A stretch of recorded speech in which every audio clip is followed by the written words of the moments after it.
اور ہمارا موقف کیا ہے؟ ہمارا موقف اپنے حق کا ہے، ہمارا موقف انصاف کا ہے، ہمارا موقف ہے تو ہم کو دوسرے درجے کا شہری نہیں بلکہ ہم بھی اول درجے کے شہری ہیں۔ ایک طرف اگر وہ لڑائی ہے تو دوسری طرف مجلس اتحاد المسلمین اپنے بلبوتے پہ جو ہو سکتا ہے وہ بھی کرتی ہے، اور دارالسلام کی یہ بلند عمارتیں اس بات کی گواہی دے رہی ہے کہ ہم نے وقت کے حکمرانوں کا انتظار نہیں کیا ہمارے لیے عمارتیں بنانے کا، ہم نے وقت کے حکمرانوں کا انتظار نہیں کیا کہ ہماری تعلیمی پسماندگی کو دور کریں، ہم نے وقت کے حکمرانوں کا انتظار نہیں کیا کہ صحت کے میدان میں ہم کو دواخانے بنائے، ہم نے وقت کے حکمرانوں کا انتظار نہیں کیا کہ درسگاہیں و اسکول بنائے، بلکہ ہم نے جدوجہد کی ایوان میں حکومتوں سے مقابلہ کیا، لڑا، اور جب ہمارے پاس موقع آیا تو ہم نے اس موقع سے دارالسلام کو حاصل کیا، یہ عمارتوں کو بنا دیا، تعلیمی اداروں کا جال بچھا دیا، درسگاہوں اور اسکولوں کا جال بچھا دیا۔ یہی امتیاز ہے مجلس کا، یہی فرق ہے مجلس میں اور دوسروں میں کہ ہم اقتدار سے ضرور لڑتے ہیں حق کے لیے، لیکن اپنے بلبوتے پر بھی ہم کچھ کرتے ہیں۔ یہ بلند عمارتیں اور یہ آباد مسلمانوں کا مرکز اس بات کی گواہی دیتا ہے کہ ہم نے کامیاب جدوجہد کی، ہم نے کامیاب جدوجہد کی، زندگی کے ہر شعبے میں ہم نے کام کیا، چاہے تعلیم کا میدان ہو، معاشی میدان ہو، یا بنیادی سہولتوں کا معاملہ ہو، یا پھر قوم کو انصاف دلانا ہو یا ان کا حق حاصل کرنا ہو۔ ہم نے کام کیا، جدوجہد کی، ہم نے مخالفین کی پرواہ نہیں کی۔ مخالفین کا کام ہے مخالفت کرنا اور کرتے رہیں گے وہ، لیکن مخالفین کی مخالفت کی پرواہ کیے بغیر ہم آگے بڑھتے رہے اور آپ کی حق کی لڑائی کو لڑتے رہے۔ ہم نے محنت کی، کوشش کی، اور اس جدوجہد اور اس مسائل و مشکلات کے سفر میں جیل بھی جانا پڑا، پولیس کی لاٹھیاں بھی کھانی پڑی، اپنے سینوں پر گولیاں بھی کھانی پڑی، تو لیکن ہم نے کبھی حق کی لڑائی کے لیے حکومتوں کے سامنے اپنے گھٹنوں کو نہیں ٹیکا۔ گولی بھی کھائے تو سینوں پہ ہم نے کھائی ہے، لاٹھیاں بھی کھائی ہے تو ہم نے سینے پہ کھائی ہے، جیل بھی ہم نے سہا ہے، تو کس کے لیے؟ آپ کے وقار کے لیے، آپ کی عظمت کے لیے، آپ کی شان کے لیے، آپ کی شوکت کے لیے، آپ کے حوصلوں کے لیے، آپ کے عزم کے لیے۔ خدا را اس بات کو سمجھو، زندگی میں ایک راہ ہونی چاہیے، بے راہ روی کی زندگی کو ترک کرو اے نوجوانوں۔ خدا را میری بات کو سمجھو، زندگی میں ایک راہ بناؤ، ایک منزل بناؤ اور اس منزل پہ چلو۔ بے راہ روی کی زندگی کامیابی نہیں دیتی۔ نوجوان نسل آج یہی چاہتی ہے اور یہی بار بار کہتی ہے کہ ہمارے ساتھ ناانصافی ہوئی، ناانصافی ہوئی۔ ہاں بے شک ہوئی، غیروں کی ناانصافی پر آواز تو ہم بلند کرتے ہیں، لیکن کیا کبھی تم نے کبھی اپنے گریبان میں جھانک کر دیکھا کہ تم نے اپنے آپ سے کتنی ناانصافی کی ہے؟ اپنی قوم کے ساتھ تم نے کتنی ناانصافی کی؟ اپنی ملت کے ساتھ کتنی بڑی ناانصافی کی؟ آج ہم کو اس بات کو سمجھنا ہوگا کہ اگر آج ہم اپنے زندگیوں میں ایک تبدیلی نہیں لائیں گے تو پھر ناکام ہوں گے. زندگی میں سب سے بڑی تبدیلی ہم کو لانی ہے تو ہم کو اپنے گھروں سے جہالت کے اندھیروں کا خاتمہ کرنا ہوگا اور علم کی روشنی سے اپنے گھروں میں ایک نئے اجالوں کو لانا ہوگا. علم ضروری ہے, تعلیم ضروری ہے. علم اور تعلیم کے ذریعے جہالت کا خاتمہ ہوتا ہے, نئے اجالے آتے ہیں, نئے منزلیں ملتی ہیں, نیا راہ ملتا ہے, نئے راستے ملتے ہیں. تعلیم کے مواقع ہیں, ہم کو ان مواقعوں سے فائدہ اٹھانا چاہیے اور ہم کو ایک مرکز سیاسی پہ آنا چاہیے. اگر تم بکھرے ہوئے رہو گے, منتشر رہو گے تو حالات کا مقابلہ نہیں کر سکتے. نوجوانوں کی سب سے بڑی کمزوری اگر کچھ ہے تو معاف کرنا میرے نوجوانوں, سارے نوجوانوں کی نہیں کہہ رہا ہوں میں, لیکن ایک اچھی خاصی تعداد ہے نوجوانوں کی, ان کی بات کر رہا ہوں. ان کا کام کیا ہے؟ رات کو جاگنا, فجر کے وقت سونا, ظہر کے بعد اٹھنا. ارے وہ قوم جو فجر کو نہیں اٹھ سکتی, صبح نہیں اٹھ سکتی, وہ قوم دنیا کی دوڑ میں سب سے آگے کیسے رہے گی؟ دیر سے اٹھنے والا ہی ہے وہ جو دنیا میں سارے دوڑ میں پیچھے.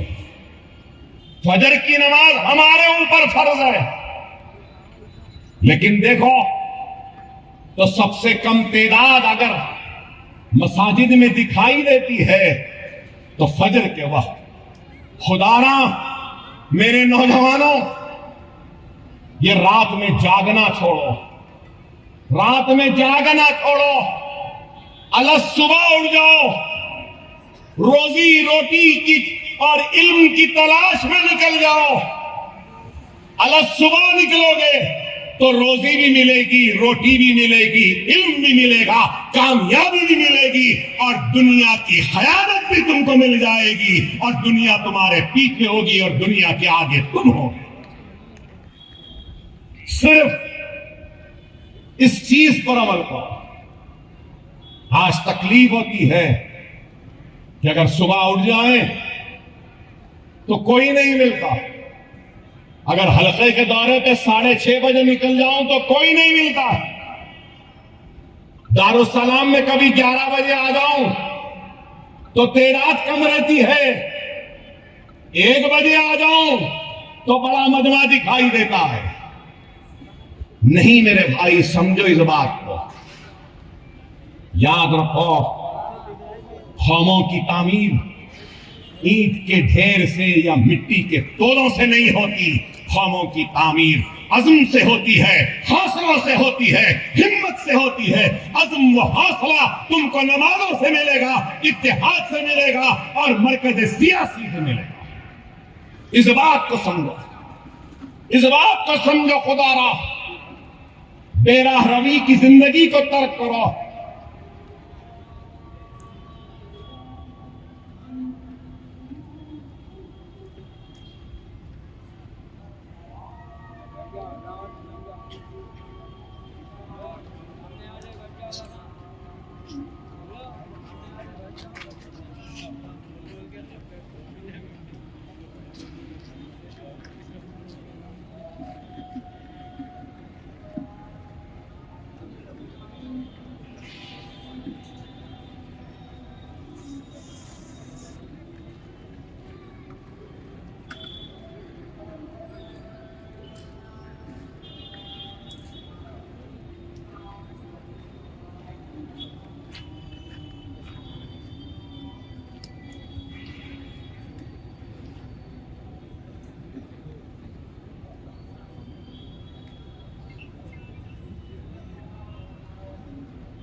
تو میں آپ سے یہی کہہ رہا تھا کہ قوموں کی تعمیر اینٹوں کے ڈھیر سے یا مٹی کے تودوں سے نہیں ہوتی.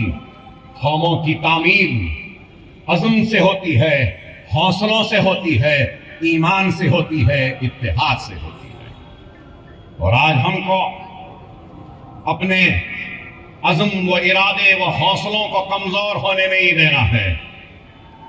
اگر کوئی یہ سمجھ رہے ہیں کہ اپنے 9 سالہ اقتدار میں انہوں نے ہمارے حوصلوں کو کمزور کرنے میں کامیابی حاصل کی تو وہ احمق ہے.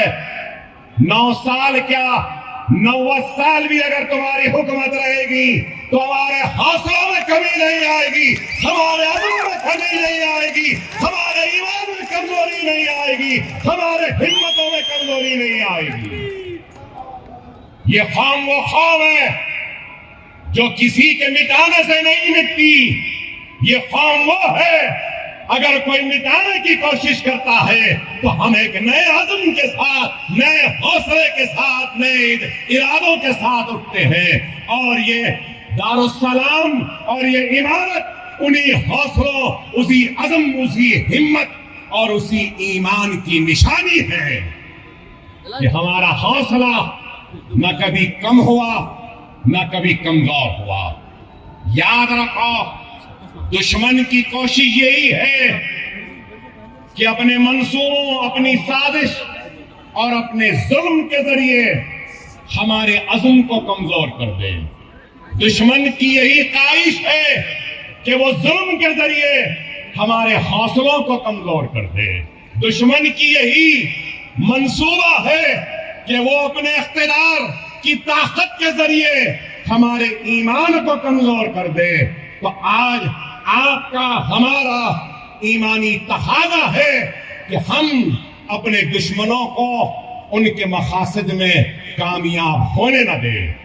اور اگر ہم کو ان کے مقاصد میں ناکام کرنا ہے تو ہم کو اپنی زندگی میں ایک نئی کامیابیوں کو لانا ہوگا, نئے انقلابی تبدیلیوں کو لانا ہوگا, اپنے زندگی میں ایک نئے اجالوں کو لانا ہوگا. اور وہ کیا ہے, میں آپ سے صرف 2-4 باتیں کہوں گا. وہ کیا ہے؟ ایک تو سب سے بڑا کام یہ ہے کہ نماز کے پابند بن جاؤ. دوسرا, سنت رسول اللہ پہ عمل کرو. تیسرا, قرآن کی تلاوت کرو. چوتھا, شریعت پہ عمل کرو. پانچواں, ماں باپ کی اطاعت کرو. چھٹواں, بڑوں کا احترام کرو. ساتواں, بیوہ کی مدد کرو. آٹھواں, یتیم کے سر پر ہاتھ رکھ دو. نواں, بے سہارا کا سہارا بن جاؤ اور ظلم کے خلاف آواز بلند کر لو. یہی کافی ہے تم کو دنیا حاصل کرنے. میں کوئی آپ کی دولت کی قربانی نہیں مانگ رہا ہوں, میں آپ کی زمین کی قربانی نہیں مانگ رہا ہوں, میں آپ کی عزت کی قربانی نہیں مانگ رہا ہوں, میں آپ کی شان کی قربانی نہیں مانگ رہا ہوں. میں یہاں کھڑے ہو کر اگر کچھ مانگ رہا ہوں تو صرف یہی مانگ رہا ہوں, اے بے نمازی نمازی بن جا, اے بے نمازی نمازی بن جا, اے قرآن سے دور رہنے والے قرآن کو قریب کر لے, اے مسجد سے دور رہنے والے مسجد کے قریب پہنچ جا. یتیموں کی پرواہ نہیں کرنے والے یتیم کے سر پر ہاتھ رکھ دے. بیواؤں کی مدد کر, مظلوموں کی مدد کر, غریبوں کا سہارا بن, بے سہاروں کا سہارا بن جا. کیا یہ مشکل ہے؟ ارے مشکل کام تو وہ ہوتا ہوا ہوگا, اور ہے بھی کہوں گا کہ ایک باپ کو اپنے لخت جگر کے گلے پر چھری چلانا. لیکن اللہ کی اطاعت, ایثار و قربانی کے حکم ہوا تو تعمیر کی۔ ارے یہی ہے حج، کیا عالم ہے کہ عرفات کا میدان ہے سفید روئی کے پہاڑ کے مانند، بس دعائیں ہو رہی ہیں۔ ارے دیکھو، امیر و غریب، رئیس یا غریب، بادشاہ یا پھر رعایا، بڑا چھوٹا، ہر کوئی بس ایک جگہ برابر جمع ہے اور اللہ کے آگے ہاتھ پھیلائے مانگ رہا ہے۔ اتحاد ہے، مرکز ہے۔ ارے سمجھو، اس درس کو سمجھو، اس پیغام کو سمجھو۔ جب تک ہماری صفوں میں اتحاد نہیں پیدا ہوگا ہم ناکام ہوتے رہیں گے۔ بے شک اس میں کوئی دو رائے نہیں، کوئی شبہ نہیں کہ اکبر الدین اویسی نے سب کچھ کیا یا اکبر الدین اویسی نے سب اچھا کیا یا اکبر الدین اویسی سب سے اچھا ہے۔ بے شک نہیں ہے، میں سب سے برا ہوں۔ بہت کام کرنا باقی ہے، ابھی بہت کچھ کرنا باقی ہے۔ میں ہرگز و قطع یہ نہیں کہوں گا کہ میں نے بہت کیا یا بہت کامیاب ہوں، نہیں۔ میں کامیاب اسی وقت ہوں گا جب میرا کام، میرے خدمات کو اللہ قبول کرے۔ اکبر الدین اویسی نے کبھی اپنے خدمت میں اپنے نفس کو آنے نہیں دیا، اپنی خواہش کو آنے نہیں دیا۔ کوئی یہ نہ سمجھے کہ اکبر الدین اویسی اپنے خدمات، اپنی قربانی اور اپنے خون یا اپنے جیل یا اپنی محنت کے عوض میں اپنی آل کے لیے، اپنی اولاد کے لیے کچھ مانگ لے گا۔ اللہ اس کے رسول کی قسم، اکبر الدین اویسی کبھی بھی اپنی آل اولاد کے لیے اپنے خدمات کا اجر نہیں مانگے گا، کیونکہ میرا کام، میری خدمت اللہ کی رضا کے لیے تھی، اللہ کی خوشنودی کے لیے تھی، اللہ کے حبیب محمد مصطفیٰ صلی اللہ علیہ وسلم کے لیے تھی، ان کی امت کے لیے تھی، اپنی اولاد کے لیے نہیں تھی۔ میرا کام، میرے خدمات، میری آواز، میری قربانی اللہ کے لیے ہے، اللہ کی رضا کے لیے ہے، اپنی اولاد کے لیے نہیں، نہ اپنی ذات کے لیے۔ اکبر الدین اویسی گوشے گمنامی میں چلا جائے گا، اکبر الدین اویسی یہ دنیا کی چکا چوند کو چھوڑ کر چلا جائے گا، جنگلوں میں چلا جائے گا، لیکن جب تک زندہ ہے اظہار حق سے کبھی منہ نہیں موڑے گا، کبھی نہیں موڑے گا۔ دنیا یہ نہ سمجھے کہ یہ آواز بہت کم گونج رہی ہے، نہیں، یہ آواز 35 برس سے گونجتی آئی ہے، گونج رہی ہے، انشاءاللہ آنے والے 30 برس تک بھی گونجتے رہے گی۔ یہ آواز مخالفین سے ڈرنے یا گھبرانے والے کی نہیں ہے، یہ آواز جیل سے ڈرنے والی آواز نہیں ہے، یہ آواز ہمارے دشمن جو ہیں، جو بیٹھے ہیں، جو سمجھتے ہیں کہ ہر ایک کو جس طریقے سے ڈراتے ہیں اکبر اویسی کو بھی ڈرا دیں گے، تو احمقوں، نادانوں، تم سے بھی یہ ڈرنے والی آواز نہیں ہے، کسی سے نہیں۔ یہ آواز ڈرتی ہے تو صرف اللہ سے ڈرتی ہے، یہ آواز اٹھتی ہے تو اللہ کی رضا کے لیے، یہ آواز اٹھتی ہے تو حبیب محمد مصطفیٰ صلی اللہ علیہ وسلم کی عاشقی میں، محبت میں، غلامی میں اٹھتی ہے، یہ آواز اٹھتی ہے تو کملی والے کی امتیوں کے حق کے لیے اٹھتی ہے، یہ آواز اٹھتی ہے تو مجلس اتحاد المسلمین کے لیے اٹھتی ہے، یہ آواز نہ کبھی دبی تھی نہ کبھی ڈری تھی، نہ آنے والے کل میں ڈرے گی یا کسی سے گھبرائے گی۔ ہم نے دیانتداری کے ساتھ، کسی سے بھی پوچھ لو، اکبر الدین اویسی نے کبھی بھی اپنی ذمہ داریوں سے پیچھے نہیں ہٹا۔ اکبر اویسی نے کبھی بے ایمانی نہیں کی، دھوکے بازی نہیں کی۔ اللہ کا شکر ہے کہ حرام بھی نہیں کمایا۔ اللہ نے جو دیا وہ بانٹا ہے قوم کو، دیا ہے قوم کو۔ اللہ جتنا دے گا اتنا قوم کو دیتا رہوں گا۔ اپنی اولاد کو کم، اپنی قوم کو، اپنی جماعت کے لیے زندہ تھا، زندہ ہوں اور رہوں۔ اپنی زندگی کو ایک مقصد کے تحت جیے۔ اکبر اویسی کا مقصد اتحاد، اکبر الدین اویسی کا مقصد تعلیم، اکبر اویسی کا مقصد آپ کا حق، اکبر اویسی کا مقصد آپ کے لیے انصاف طلب کرنا۔ اور مجلس کا مقصد بھی یہی ہے۔ مجلس کا کیا ہے؟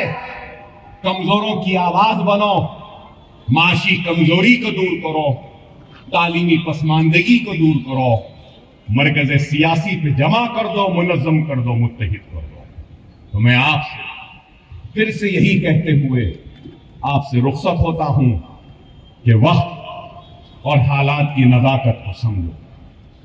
میں عید کے موقع پر کوئی سیاسی تقریر کرنا نہیں چاہتا، مگر یہی کہوں گا، حالات آپ کے سامنے ہیں، مظالم آپ کے سامنے ہیں، ظالم آپ کے سامنے ہیں، اور حالات ظالم کا مقابلہ اگر کرنا ہے تو ہم کو اپنے صفوں میں پہلے سے زیادہ اتحاد کو پیدا کرنا ہوگا۔ اگر ہم اتحاد پیدا نہیں کریں گے تو پھر ہم ناکام ہوں گے، ہم کامیاب نہیں ہوں گے۔ میں پھر سے اپنی جانب سے آپ تمام کو عید کی مبارکبادی پیش کرتا ہوں، اور صدر محترم نقیب ملت بیرسٹر اسد الدین اویسی صاحب، معزز رکن پارلیمنٹ و صدر کل ہند مجلس اتحاد المسلمین کی جانب سے سارے عالم اسلام و ہندوستان کے مسلمان، بالخصوص تلنگانہ و حیدرآباد کے مسلمانوں کو عید کی مبارکبادی پیش کرتا ہوں، اور امید کرتا ہوں کہ ہم اس عید قربانی کے درس کو نہ صرف سمجھیں گے بلکہ اپنی زندگیوں میں اس کو شامل کریں گے۔ ہم اس درس کو نہ صرف اپنی زندگیوں میں شامل کریں گے قربانی کے، بلکہ ہم اطاعت حکم الہی پر عمل کریں گے اور ایثار و قربانی کا جذبہ اپنے سینوں میں پیش کریں گے۔ اور یہاں سے نکل کر طے کر لو، جلسے کی کامیابی یہی ہے کہ ایک پیغام ہو، طے کر لو کہ ہم آپسی جھگڑوں میں نہیں جائیں گے، ایک دوسرے کے خون کے پیاسے نہیں ہوں گے، منظم رہیں گے، متحد رہیں گے۔ وآخر دعوانا الحمدللہ رب العالمین۔